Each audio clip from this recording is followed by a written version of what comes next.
Este es el momento del mensaje. Gloria a Dios. Le damos gracias a nuestro Dios porque estamos aquí nuevamente alabando y glorificando a un Cristo vivo y de poder.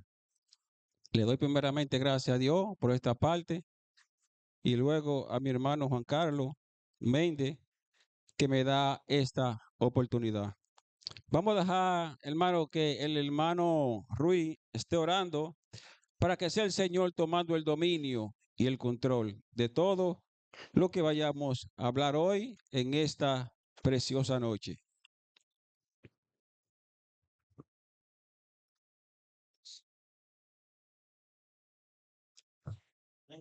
En esta oportunidad vamos delante de tu presencia dándote gracias y suplicándote, Padre, que tome dominio, control de la mente y del corazón de tu siervo, para que sus palabras sean tus palabras, para que todo ese conocimiento que tienes, Señor, sea transmitido a nosotros a través del siervo. Porque para tu honra, tu gloria y tu alabanza lo queremos todo.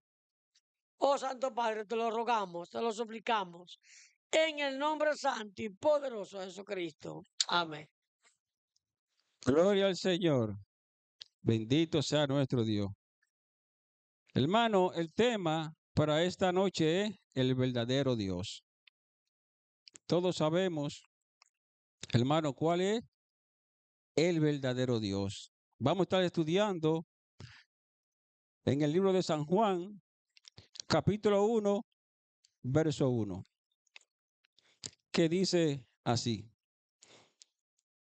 En el principio era el verbo, y el verbo era con Dios, y el verbo era Dios. Palabra de Dios.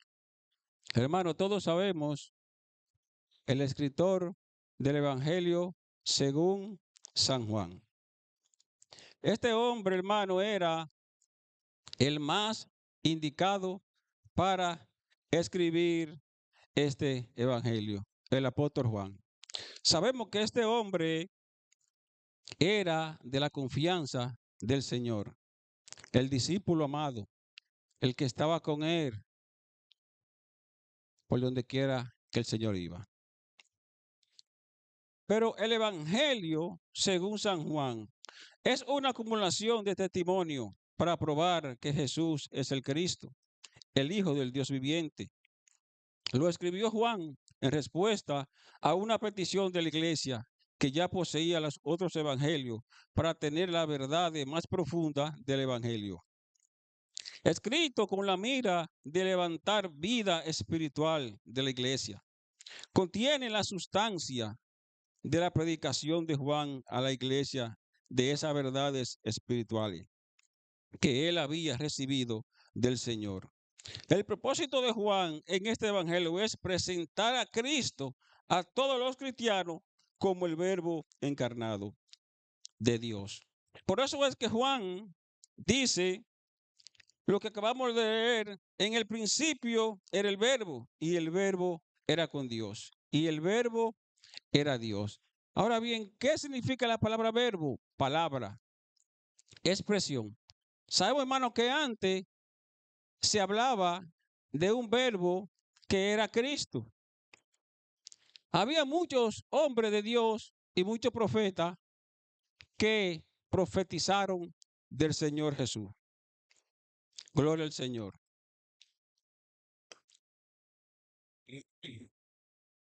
En el Antiguo Testamento, hermano, se habla del verbo de palabra por muchos hombres de Dios y profetas.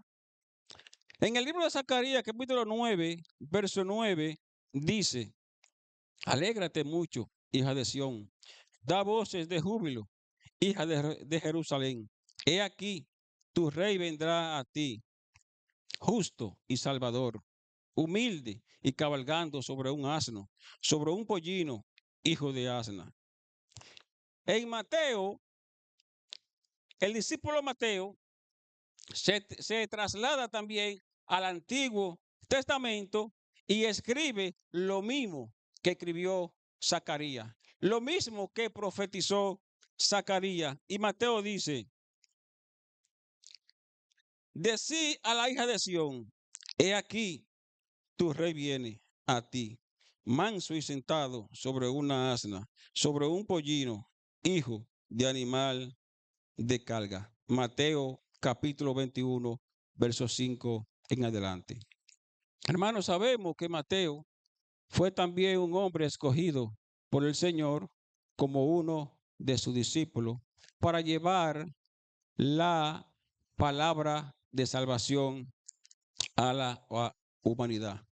También en el Salmo, capítulo 2, verso 1, dice, ¿por qué se amotinan la gente y los pueblos piensan cosas vanas? Se levantarán los reyes de la tierra y príncipes consultarán unidos contra Jehová y contra su ungido, diciendo, rompamos su ligadura y echemos de vosotros sus cuerdas. El que mora en los cielos se reirá. El Señor se burlará de ellos. Luego hablará a ellos en su furor y los turbará con su ira. Pero yo he puesto mi rey sobre Sión, mi santo monte. El escritor en este salmo también profetiza del Mesías, de la venida del Mesías. Y sabemos, hermano, que se cumplió al pie de la letra. En Miqueas, capítulo 4, verso 1, también este profeta menor profetizó de Cristo. Dice así, acontecerá en los posteros tiempos que en el monte de la casa de Jehová será establecido por cabecera de monte y más altos que los collados, y correrán a él los pueblos. Vendrán muchas naciones y dirán, venid y subamos al monte de Jehová y a la casa del Dios de Jacob, y nos enseñará en su camino, y andaremos por sus veredas, porque de Sión saldrá la ley y de Jerusalén la palabra de Jehová. Oiga, hermano, él profetizó que el Señor nos enseñará su camino, su vereda. Cuando el Señor dijo, yo soy el camino, la verdad y la vida, ahí se cumple también lo que profetizó este profeta llamado Miqueas. En Número capítulo 21, verso 5 en adelante, dice así, y habló el pueblo contra Dios y contra Moisés, diciendo, ¿por qué no hiciste subir de Egipto para que muramos en este desierto?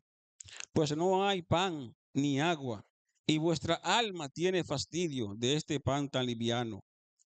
Y Jehová envió entre el pueblo serpiente ardiente que mordían al pueblo, y murió mucho pueblo de Israel. Entonces el pueblo vino a Moisés y dijo, hemos pecado por haber hablado contra Jehová y contra ti. Ruega a Jehová que quite de vosotros esta serpiente. Y Moisés oró por el pueblo. Y Jehová dijo a Moisés, hazte una serpiente ardiente y ponla sobre un asta. Y cualquiera que fuere mordido y mirare a ella, vivirá.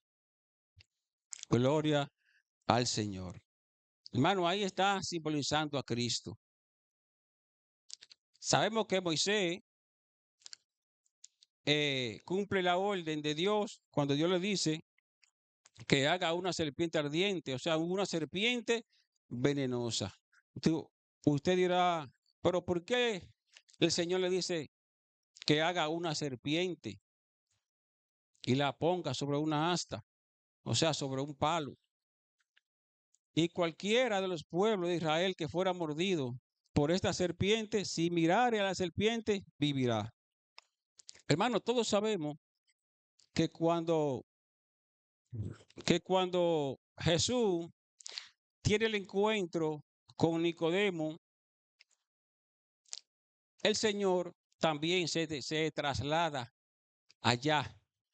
Y cuando habla con Nicodemo en el capítulo 3, verso 14, el Señor le dice, y como Moisés levantó la serpiente en el desierto, así es necesario que el Hijo del Hombre sea levantado, para que todo aquel que en él cree no se pierda, mas tenga vida eterna.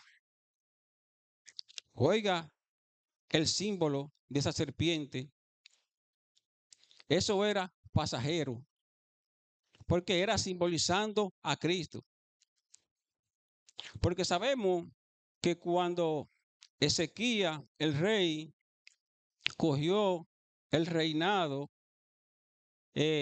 dice que este hombre quebró la serpiente que había hecho Moisés. ¿Por qué? Porque el pueblo de Israel le estaba quemando incienso, la estaban adorando. ¿Qué hizo Ezequías? Que la quebró, la rompió. ¿Y qué hizo Dios? Vio eso con ojos buenos. ¿Por qué?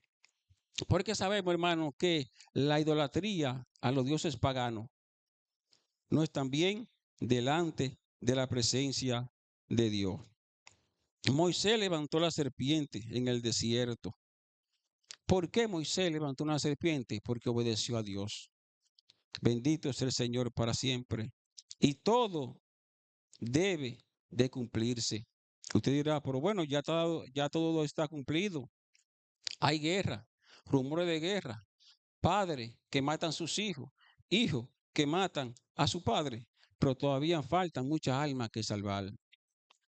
Usted se imagina, hermano, que Cristo había venido antes, en el 2000 por ahí, o en el 90. Yo creo que, o en el 80, yo creo que todos nos hubiéramos perdido. Pero Dios tiene misericordia de cada uno de nosotros.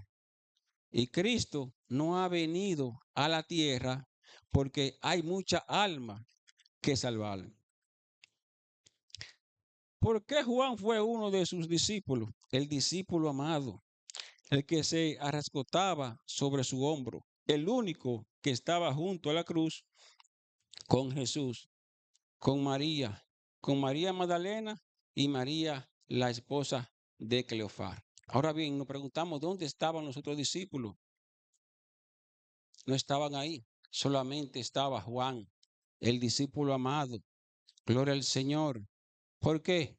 Porque ese hombre se llevaba bien con el Señor. ¿Por qué? Porque él entendía y reconocía que él era el Dios verdadero.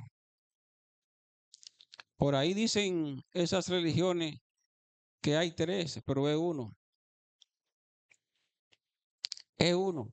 Porque Juan dice en Juan 1:9, aquella luz verdadera que alumbra a todo hombre venía a este mundo. En el mundo estaba y el mundo por él fue hecho.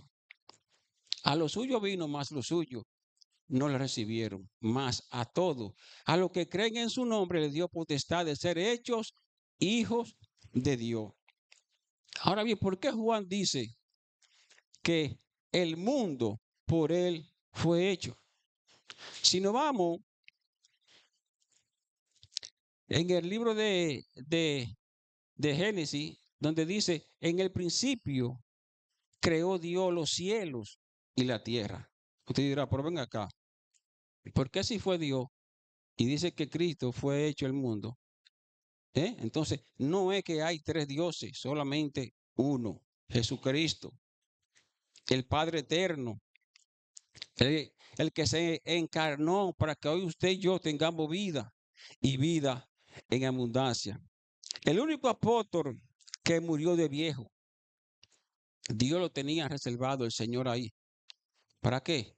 Para un propósito. Sabemos que el apóstol Juan fue que escribió primera de Juan, segunda de Juan, tercera de Juan, el Evangelio según San Juan y el Apocalipsis. Gloria al Señor. Dice, Juan también estaba en la transfiguración con Jesús, su hermano Jacobo y Pedro, el mayor. O sea, Jacobo también tenía sobrenombre Santiago, el mayor, porque habían dos Santiago, Santiago el menor y Santiago el mayor. Para diferenciarlo, le pusieron así, Santiago el mayor, que era Jacobo, y Santiago, gloria al Señor. El apóstol Juan fue desterrado a la isla de Pasmo por el gobierno romano bajo el emperador Domiciano, gloria al Señor, debido a su intensa labor de predicación sobre Jerusalén y por dar testimonio de la palabra de Dios. Este hombre no se avergonzó de predicar el evangelio de Jesucristo. Él sabía que cuando a una persona en ese tiempo predicaba de Cristo, hermano, mire, lo mataban porque lo mataban. Pero este hombre no importó que lo metieran preso.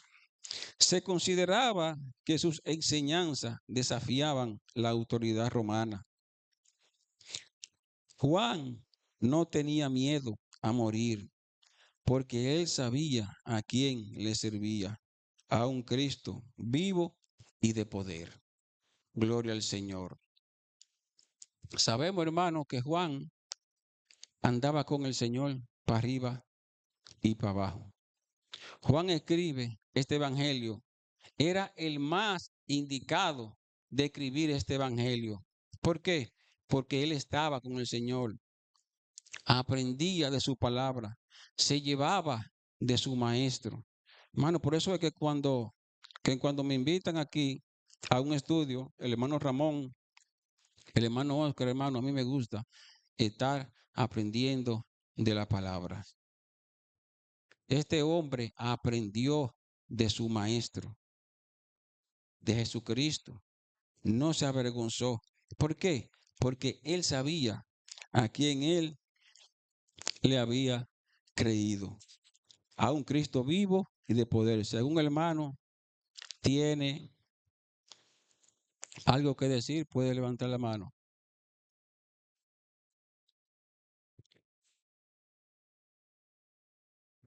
El hermano Galán. Después el hermano Michael.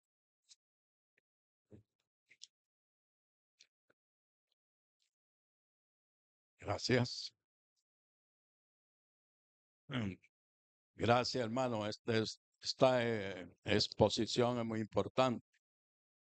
En realidad, me gusta mucho cuando usted señalaba de que Moisés levantó una serpiente, ¿verdad?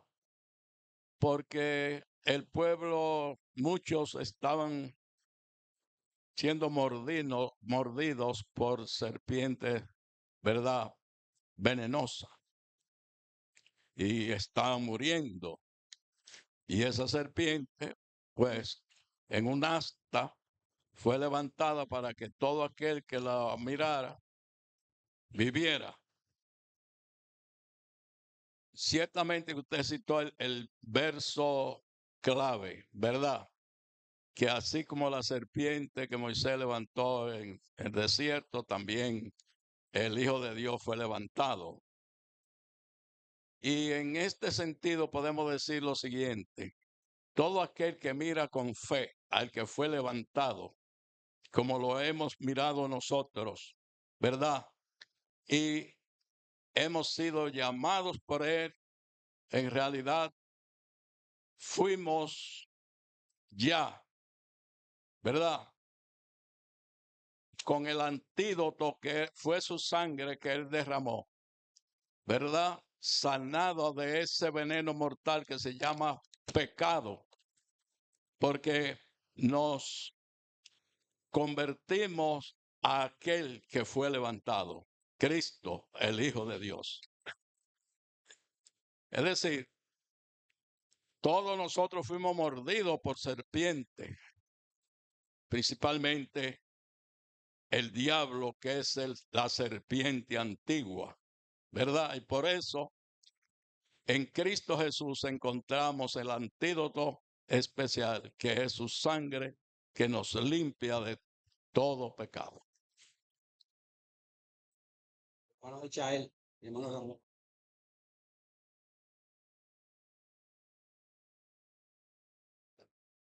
Gloria a Dios.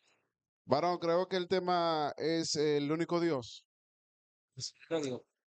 y el verdadero Dios. Entonces, mi hermano, en el libro de Juan, capítulo 1, verso 1, usted pone ahí en ese versículo muy importante que dice, en el principio, esta otra versión, existía el verbo y el verbo estaba con Dios y el verbo era Dios. Vemos que en la actualidad muchos atribuyen a lo que es la creación, ¿verdad? A un Big Bang, a una célula que se formaron y ahí surgió el mundo. Pero aquí en la palabra de Dios nos surge que fue Dios. Y nos lo confirma en Génesis capítulo 1, verso 1, dice, en el principio creó Dios los cielos y la tierra. Y si comenzamos a ver, vemos toda la creación de Dios, que Dios comienza desde el principio, que estaba Dios.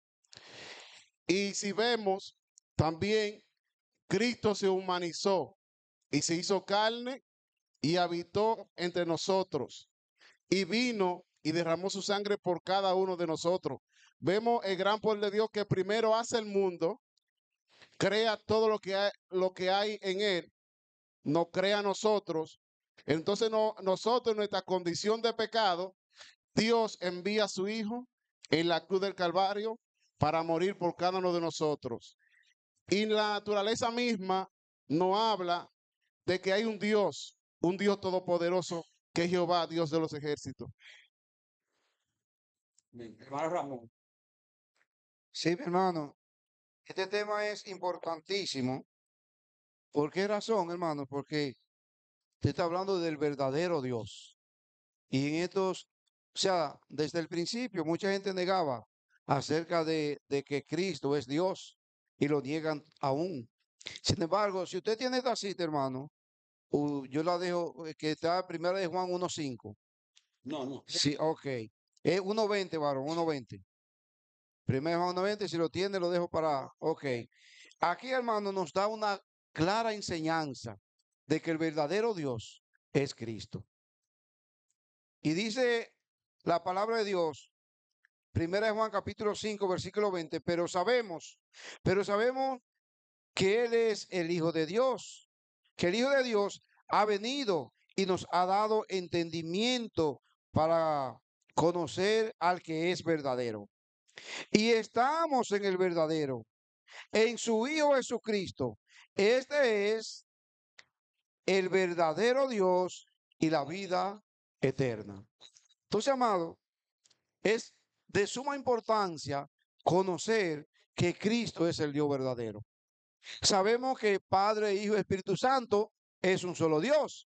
Creemos en el Padre, creemos en el Hijo y creemos en el Espíritu Santo. Pero mucha gente niegan que Cristo es Dios. Otros lo ponen como un Dios minúsculo. Otros lo ponen como un profeta. Otros lo ponen como un hombre grande. Pero nada de esto, amado, puede llegar a la categoría real de lo que es Cristo. Cristo es el verdadero Dios. Entonces, amado, es bueno que entendamos esta parte y no nos dejemos engañar, porque si negamos que Cristo es Dios, tenemos problemas delante del Señor en el día del juicio. Entonces, el verdadero Dios, según primera de Juan, capítulo 5, versículo 20, nosotros estamos en el verdadero, y este es el verdadero Dios, que es Cristo Jesús.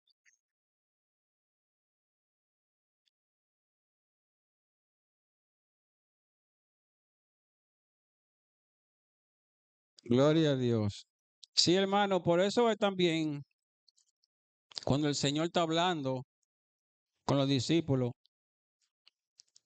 le dice Felipe al Señor, muéstranos al Padre y no basta.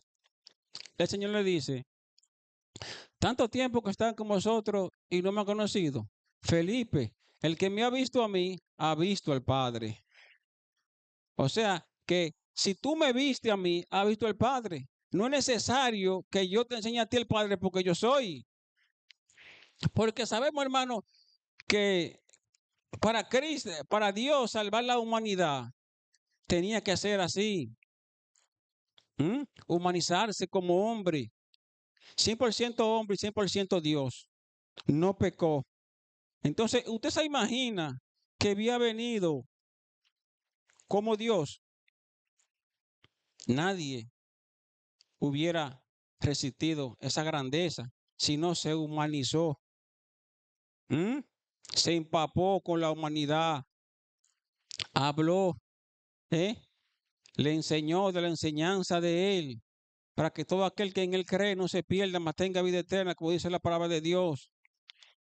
Entonces Felipe tenía la fe muy baja. Señor, enséñanos al Padre y no basta. Y él le reprocha. Se lo reprocha. Él dice que el que me ha visto a mí, ha visto al Padre.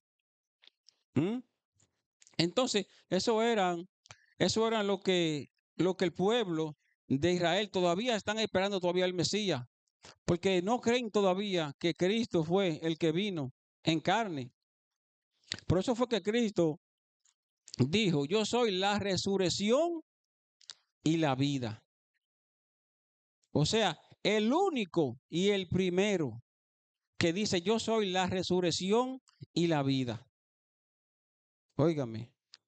Y también cuando le dijo a su discípulo, es necesario que el Hijo del Hombre sea entregado en manos de hombres pecadores y que sea crucificado, pero que al tercer día resucitaría. Hermano, alguien que me diga a mí que un hombre en la tierra, desde el primer hombre, Adán, hasta aquí, que haya dicho, miren, yo voy a morir y búsquenme, que al tercer día voy a resucitar. Por eso es que a Cristo le dicen el primogénito de entre los muertos, el primero y el último. Hermano, mire, decir eso, que voy a morir, pero que al tercer día resucitaría. Hermano, óigame, una cosa grande esa. Óigame. Por eso fue que cuando Marta y María mandó a buscar al Señor, dicen, Señor, si tú hubieras estado aquí, mi hermano no había muerto. Pero ¿qué hizo el Señor? Se quedó 2 días más donde estaba. 2 días más esperando que él muera para él glorificarse. Entonces le dijo a los discípulos, Lázaro no ha muerto, duerme. Porque ellos pensaban que era de que estaba dormido. Entonces, cuando el Señor va donde Marta, estaban gritando. El Señor lloró porque era 100% hombre y 100% Dios. Entonces le dice Marta, Señor, si tú hubieras estado aquí, mi hermano no había muerto. Entonces cuando el Señor le dice, Marta, quita la piedra.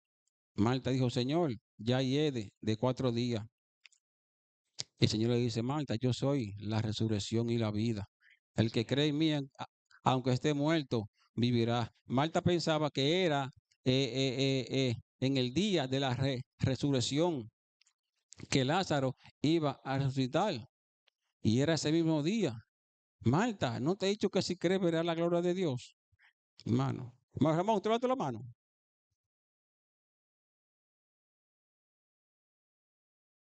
Mi hermano, con respecto a lo que es la resurrección, es bueno decir algo, quiero expresar algo, porque se me ha preguntado y es bueno que quedemos claros en esta parte. Cuando habla de que Cristo es el primogénito en la resurrección para que todo tenga la preeminencia, muchos dicen y han dicho, pero Cristo antes de morir resucitó gente, fue primero que él, y es verdad. Entonces es bueno hacer la diferencia de que Cristo resucitó para nunca más morir. Lázaro y otros resucitaron Incluso en el antiguo pacto resucitaron, pero todos volvieron a morir. Nosotros esperamos la resurrección para no morir más cuando Cristo venga. Los que hayan muerto y lo que no es, y lo que si estamos vivos algunos, seremos transformados. Pero la resurrección de Cristo es la resurrección para no morir más. Y es bueno, quise aclarar esto, hermano, porque gente me han preguntado sobre este asunto. Cristo no fue el primero en resucitar, sí fue el primero en resucitar para no morir más. Otros resucitaron antes, pero todos volvieron a morir. No, porque sí, porque lo que yo dije fue que Cristo dijo, yo voy a morir, porque ningún hombre ha dicho, miren, yo voy a morir y voy a resucitar, No, porque usted sabe que Él es Dios, o sea, Él, ajá, perfecto, varón. No, está bien lo que usted sí, dice. sí, sí, sí. Simplemente estoy aportando algo, Amén, amén. porque me han hecho esta pregunta, ¿verdad? Y quise que quizá estemos un poquito más claros, pero lo que usted dijo es correcto. Sí, sí, sí. El hermano Juan Carlos. Gloria a Dios. Hermanos, así mismo como dice el hermano Ramón acerca de el primogénito entre los muertos, pero también hay que saber algo, la palabra primogénito no significa solamente el primero, significa también el más grande o el más importante. Si vemos, nosotros sabemos cuál fue el primer rey de Israel, ¿verdad? Que fue Saúl. Sin embargo, dice la palabra de Dios que el primogénito entre los reyes de Israel es David, porque fue el más grande de esos reyes. O sea que no solamente primogénito significa el primero, sino el más grande. Y el más grande entre lo vivo, entre lo muerto y entre todo es Jesucristo. Por eso también es el primogénito. No simplemente, hubieron otros que murieron y resucitaron, pero ninguno como Cristo. Es el más grande y como dice el hermano Ramón, es para no morir más. Y si Dios lo permite, nosotros vamos a resucitar para no morir más con Cristo. Amén. Sí, hermano, ustedes saben también que cuando antes de Cristo venir a la tierra, ustedes saben que en esos tiempos, en el Antiguo Testamento, había muchas personas, muchos hombres que adoraban dioses, adoraban hasta las estrellas, la luna, el sol, y todavía, porque ellos piensan que son dioses, pues, son cosas maravillosas. De ahí es que viene la semana.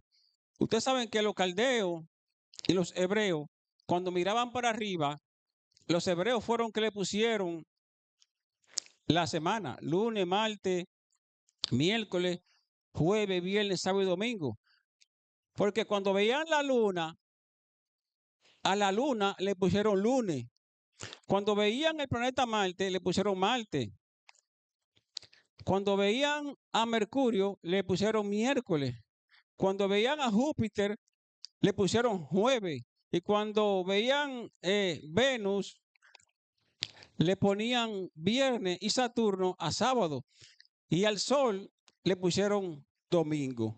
O sea que esa gente adoraban esas cosas que veían, esa maravilla. ¿Por qué? Porque ellos entendían que era cosa grande. Una luna, un sol, las estrellas.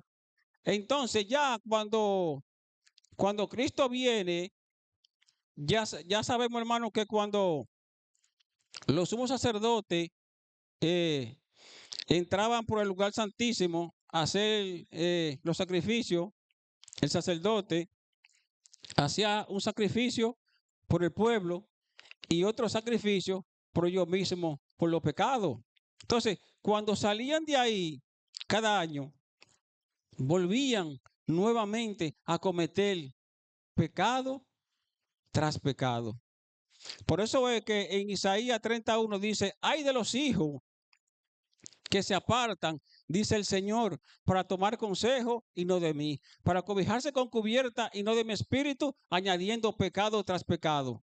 Entonces, al Dios ver eso, dijo, óyeme, ¿qué es?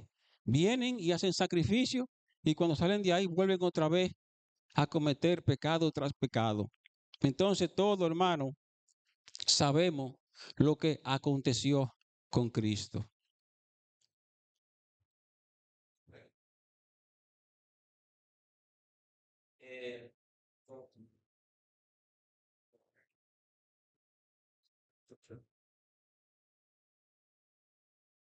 Gloria a Dios. Cuando sea la resurrección de Cristo para todos nosotros, es para no quedarnos aquí en la tierra. Es resurrección en el Espíritu. Lo que tanto resucitó Dios, Cristo, como algunos de sus apóstoles o de los que andaban con él, los resucitaban en el cuerpo, y como es un cuerpo de pecado, volvían a morir. Pero nosotros, cuando Cristo venga, no volvemos a morir, porque estaremos con él en la patria celestial. Ya no vamos a estar aquí en esta tierra. Eso es una pregunta más o menos para que me la puedan. Hermano Ramón. Eso es mi concepto. Sí, hermano, mire, con relación a cuando venga el fin, no van a resucitar ni los que se pierdan, ni el que se salve, todos vamos a ir a un lugar. El que se salve va a un lugar de paz, que es donde Cristo fue a preparar la morada. El que se pierde va a un lugar de tormento, que es preparado para el diablo y sus ángeles, dice la Biblia en Apocalipsis. Entonces, no hay allí un término medio de que estos van a vivir. Y en cuanto a los que resucitaron, es porque, o sea, cuando Cristo venga, es la definición, el fin del mundo, fin de todo lo creado, de todo lo que hay. Y hay dos lugares preparados. Por eso es que en cuanto a la resurrección del cuerpo, sí, los que resucitaron normal. Ahora, el cuerpo, nosotros no podemos, bueno, por lo menos yo no tengo la idea. Dice la Biblia que seremos transformados en un cuerpo incorruptible. No sé de qué manera, no tengo la definición. Si alguien en la Biblia ha podido encontrarlo y pudiera ayudarme, pues gloria a Dios. Pero en realidad no hay como una definición del cuerpo en sí. Ahora sí seremos transformados en un cuerpo incorruptible, incorruptible. Pero varón Zenón, todos vamos a resucitar y vamos a ir a un lugar de tormento y de paz. El que hizo la voluntad de Dios va al lugar de paz. El que no hizo la voluntad de Dios, lamentablemente, va a un lugar que fue preparado no para ser humano, para el diablo y sus ángeles. Amén. Por eso, hermano, que dice el profeta Daniel, en Daniel 12:2, y muchos de los que duermen en el polvo de la tierra serán despertados, uno para vida eterna y otro para vergüenza y confusión perpetua. Lo que usted dijo, hermano Ramón, ahí es, porque hay dos caminos, sabemos que hay dos caminos, uno para vida eterna y otro para vergüenza y confusión perpetua. El hermano Juan Carlos.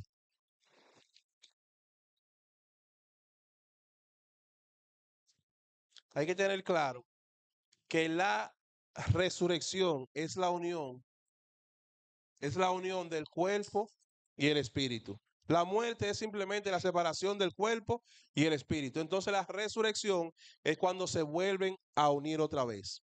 La promesa de resurrección que da la Biblia, que da el Señor, es porque el cuerpo va a resucitar.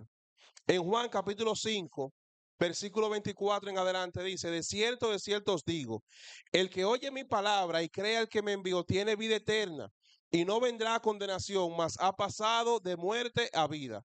De cierto os digo, viene la hora y ahora es cuando los muertos oirán la voz del Hijo de Dios y los que la oyeren vivirán, hablando en término espiritual.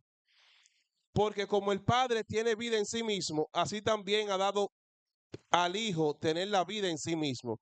Y también le dio autoridad de hacer juicio, por cuanto es el Hijo del Hombre. No os maravilléis de esto, porque vendrá la hora cuando todos los que estén en los sepulcros, ya aquí sí está hablando del cuerpo físico, todos los que estén en los sepulcros oirán su voz en aquel día. Y los que hicieron lo bueno saldrán a resurrección de vida, mas los que hicieron lo malo a resurrección de condenación. Y así dice que los que están en el mal saldrán del mal, donde sea que esté el cuerpo va a resucitar. Ahora bien, esa resurrección es con un cuerpo transformado. El ejemplo más grande que tenemos nosotros, como siempre, es Jesús. Jesús cuando resucitó, se veía el cuerpo. Todavía en Apocalipsis habla, y vi uno semejante al Hijo del Hombre, refiriéndose a Jesús cuando estaba en la tierra, al Hijo de María.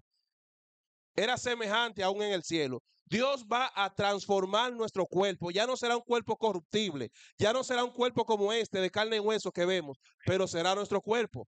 No es solamente el espíritu que va a ir al cielo. Dios nos va a transformar y nos dará un cuerpo nuevo, un cuerpo angelical como él quiera, pero un cuerpo que ya no va a morir, un cuerpo sin contaminación. Los que hicieron lo bueno saldrán a resurrección de vida eterna, y los que hicieron lo malo también saldrán a resurrección de su sepulcro, del polvo, del mal, de donde estén enterrados, pero para condenación.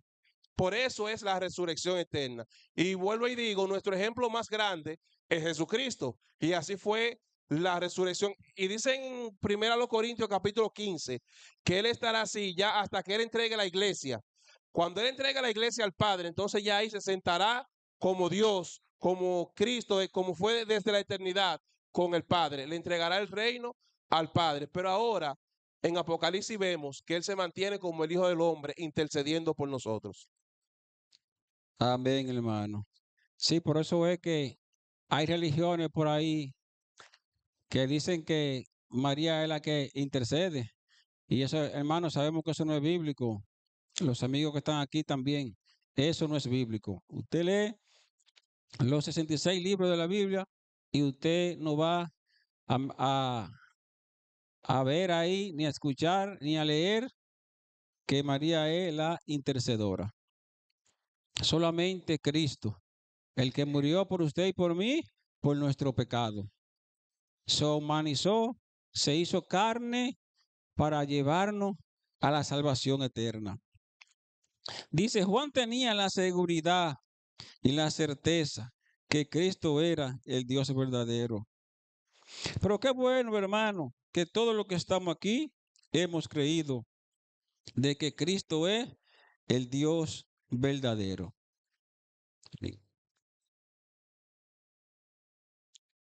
Ay, gloria a Dios, hermanos. En el capítulo 15 de 1 de Corintios, hablando de la resurrección, la palabra de Dios dice de la manera siguiente, versículo 50 en adelante. Por esto digo, hermanos, que la carne y la sangre no pueden heredar el reino de Dios, ni la corrupción hereda la incorrupción. He aquí, esto digo un misterio. No todos dormiremos, pero todos seremos transformados.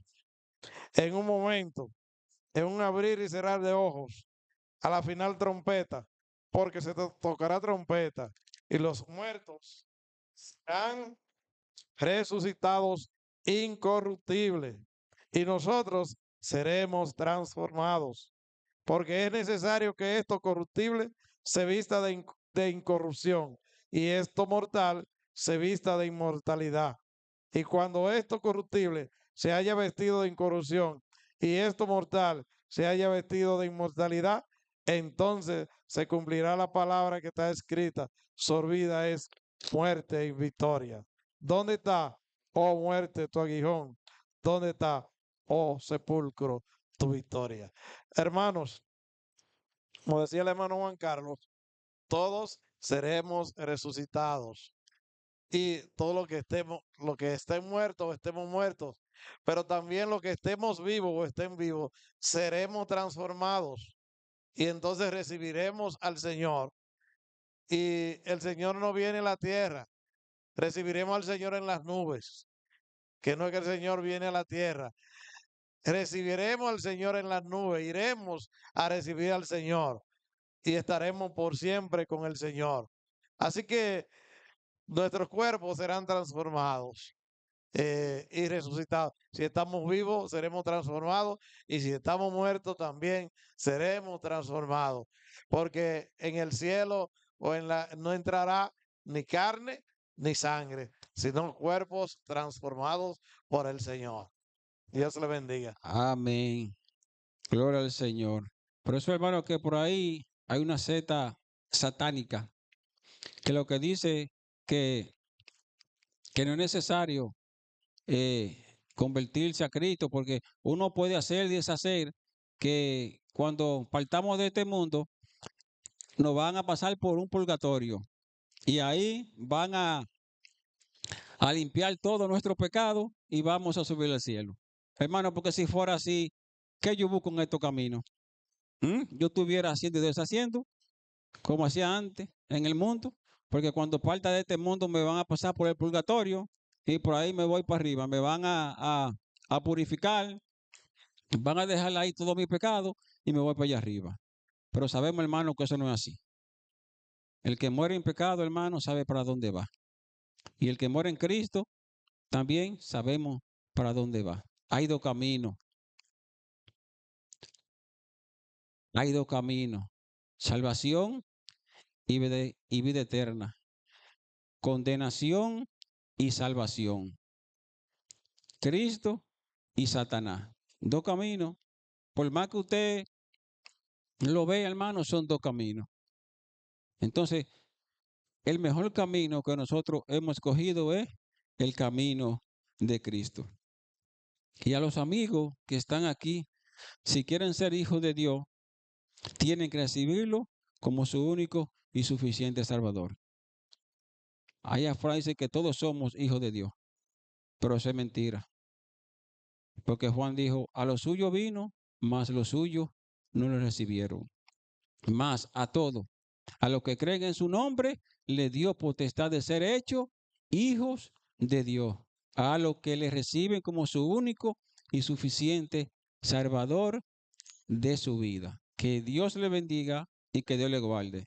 Y muchas gracias. Gracias, Señor, por tu amor.